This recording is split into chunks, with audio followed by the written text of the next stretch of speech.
सब कुछ बहुत अच्छा हो गया था, है ना?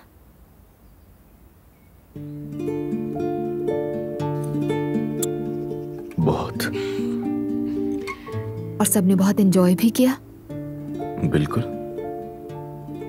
हम अगर वो डांसर्स ना आती तो ज्यादा अच्छा होता। मुझे भी खाला पर हैरत हो रही थी, डर लग रहा था तुम्हारे घर वाले कुछ ना कह दें।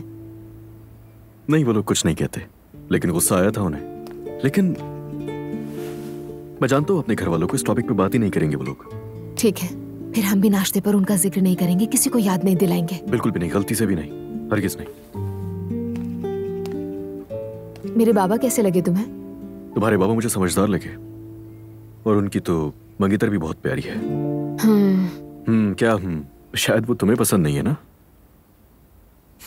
मतलब बात मेरी पसंद नापसंद की नहीं है। मैं अभी उनको पूरी तरह से जानती नहीं हूं ना। मगर क्या? मगर क्या? बाबा के लिए मुनासिब नहीं समझती। और ऐसा क्यों? मुझे बस नहीं लगी। अगर तुम थोड़ा खुलकर बताओ तो मैं भी समझ जाऊं।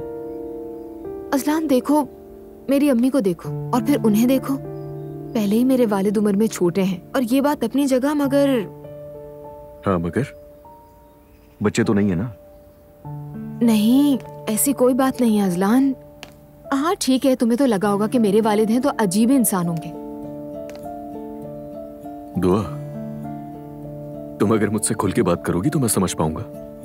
अच्छा ठीक है, मुझे सब बहुत अजीब लगे थे, लेकिन तुम्हारी अम्मी के मामले में सब सही था। अब समझे तुम? यार नहीं समझ पा रहा हूं। छोड़ो, कोई बात नहीं, शायद मैं ही नहीं समझा पा रही।